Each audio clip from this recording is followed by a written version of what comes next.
Welcome to the Abundant Vision Fundraising Podcast. Whether you are a seasoned professional or a first-time fundraiser, we have the advice you need to take your next step toward major gift mastery. I'm your host, Tom Dauber, President of Abundant Vision Philanthropic Consulting. So here I am on a rainy Saturday in Columbus, Ohio. And what am I thinking about? Prospect portfolios. Everybody's favorite thing.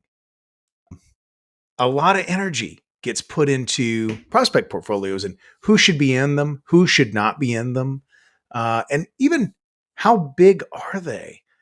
Some organizations, believe it or not, have an individual that's all they think about all the time. And they kind of specialize in going around, like large universities, for example, and just helping fundraisers keep track of who's in, who's out, and really where their focus should be.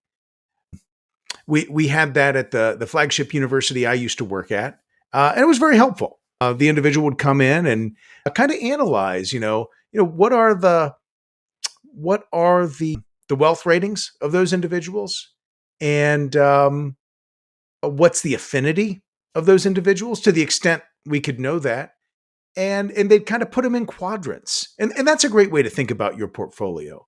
You think about, and I realize that this is solely audio, so you're going to have to use your mind's eye to imagine this. But if you think about a 2x2 grid there, and one axis is affinity, the other is capacity. And you think that, you're going to have people that have high affinity and low capacity. You're going to have people that have low affinity and low capacity. You're going to have people that have high capacity and low affinity. And you're also going to have people that have high capacity and high affinity. Well, this individual's job really was to help us make sure that the people in our portfolio were really the folks who both liked the organization a lot, and our data could show that, and also the people that had the means to give major gifts. That's something that as a manager, as a fundraiser, you kind of run into sometimes. There's actually individuals out there who like your organization so much, and in some cases they might even be lonely people, that they'll meet with you as many times as you want without ever making a gift even. And in some cases, they may not have the capacity to make a gift. But let's say you're working at a university and there's an alum who's available, and maybe they've got some money, but they're not ultra high net worth or anything like that. But it's very easy for fundraisers, especially fundraisers that have a metric they're trying to meet for how many contacts they have in a month. So if you're under the gun to make sure that you get 15 or 20 donor meetings in a month, and you've got this person that will always get coffee with you, well, that can be a really easy way to pad your stats a bit. It's not a good use of your time, but you do see it in the profession. So the individuals that we had would take a look at who we were meeting with and kind of hold us accountable to, why are you meeting with this person? And why is this person even being managed, right? If they're in the wrong quadrant. So again, we would meet and we'd talk through, who we'd qualified, who we'd met with, and maybe disqualified even, as, maybe we discovered that someone doesn't have the capacity we thought they did, or someone doesn't have the affinity, or we'd have conversations even about, who has both affinity and capacity in significant quantities that, maybe the data that we have just doesn't show. Maybe you've got somebody that, has resources that are privately held and not visible to a wealth screening software, something along those lines. And that happened sufficiently. And that's something that all of you who are newer fundraising really need to keep in mind, is that your organization may have the means or access to tools that will help you evaluate someone's wealth, but you should not rely on that as the final word as to whether or not that person has capacity to give. You can't really know that till you meet with a person, and sometimes it might even take a couple times to really know for sure. I can give you an example of someone I knew who was a bachelor and was incredibly wealthy. He had a business that only took cash from people, and he was the only person that did what he did in his community, and he had a really really successful business. And what our research, our screening software couldn't see, was he was like a very accomplished big game hunter. You walk into his home and he's got elephants, grizzly bears, polar bears, all sorts of things that would make some people really upset to see. But I'm not there to judge the morality of hunting or anything like that. It's just another way to evaluate. Well, if someone has the means to fly all over the world and go on these types of expeditions, that means that they are a potential major gift donor for sure.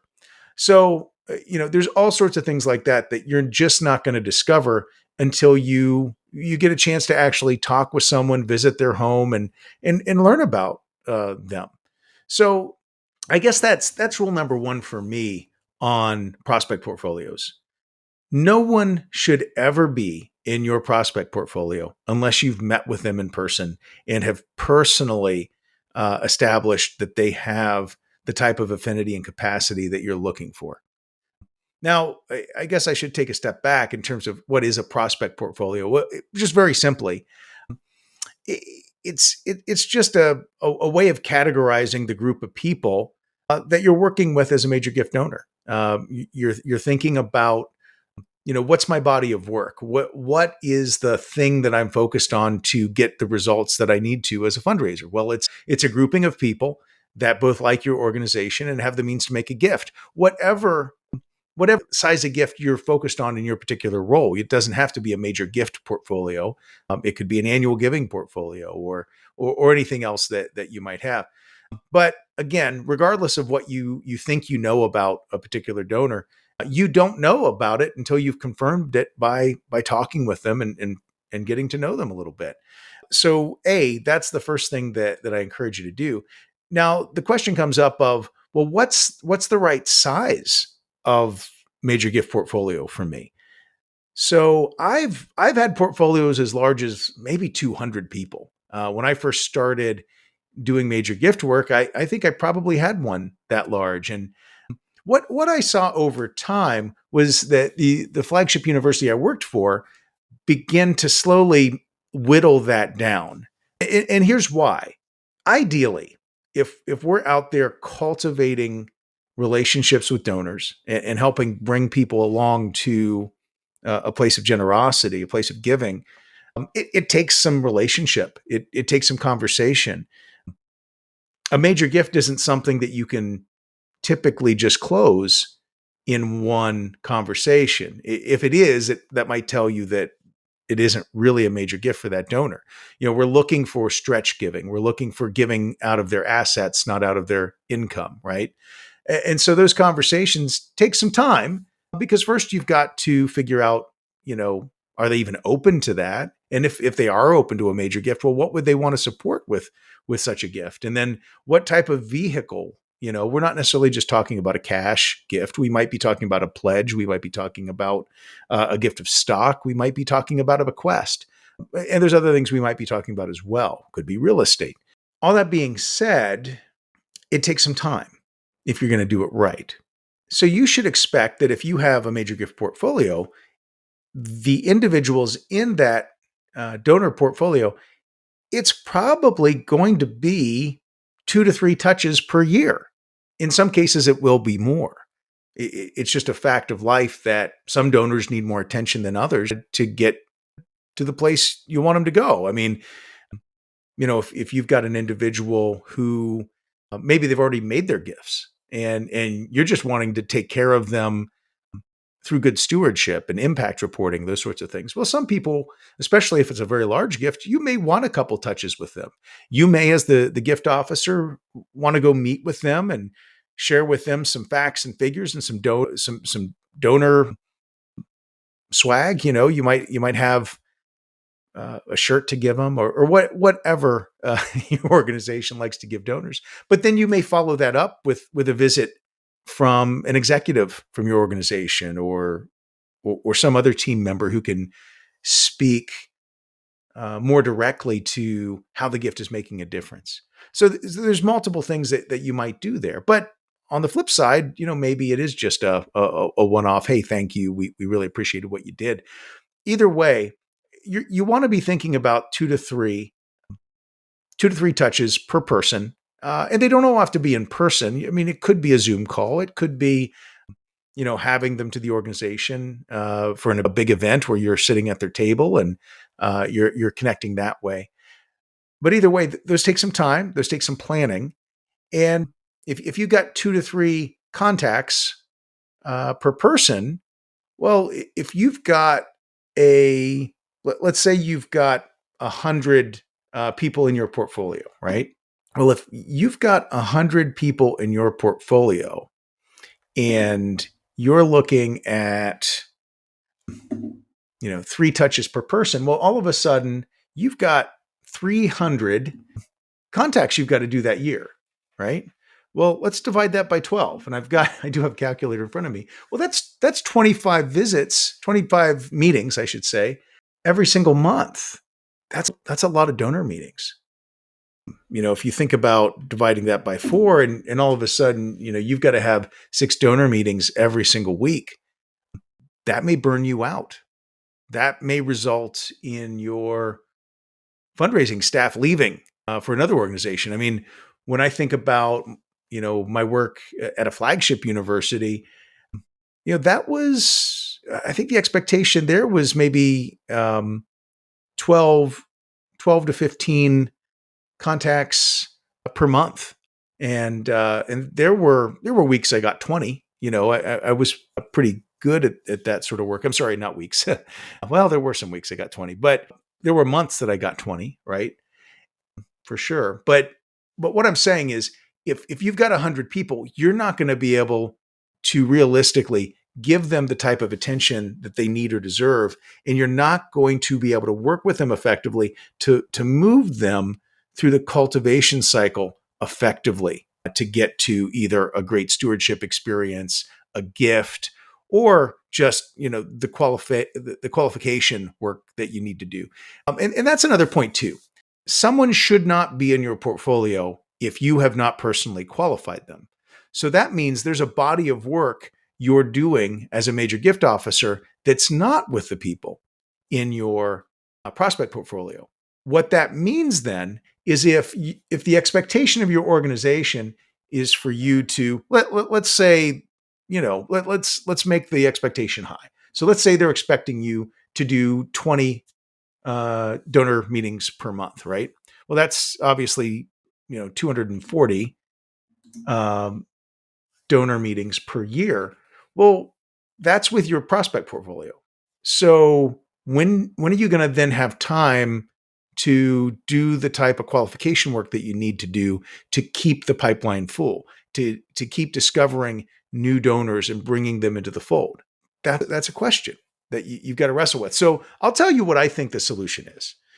I think the solution is to be very, very picky about who's in your portfolio and to keep that number as small as possible. Now, keep in mind, you might be moving certain people. You're gonna have people that you've qualified that shouldn't. You're gonna have people that you've qualified that turn out to not be interested. Only 50% of the people you solicit, generally speaking, are going to say yes. They're going to say no. And it might be a no forever. These may not be people that need to be in your portfolio forever, right? And so you might be moving those people out and moving new people in.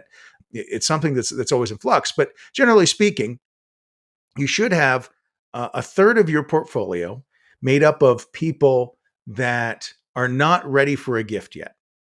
So they're people that you're cultivating. The next third of your portfolio should be people who love you, whom you've developed a relationship with, they love the organization, they've got the means to make the gift, and you're going to solicit them this year. And you've got a plan for that, right? So you've got your plan for this third segment of your portfolio. And then the final third, that should be the people that have made a gift and that you're just stewarding and you're just giving them some time until they're maybe ready for their next gift. That's what you're hoping, right? That cultivation cycle, it's a cycle and it repeats. That's all the time we have today. But be sure to tune in next week to hear the next part of this exciting conversation. Now, if you've enjoyed this podcast, please be sure to subscribe and give us a 5-star rating on your podcast provider. I'm your host, Tom Dauber. Thank you for joining me as we journey together towards major gift mastery on the Abundant Vision Fundraising Podcast.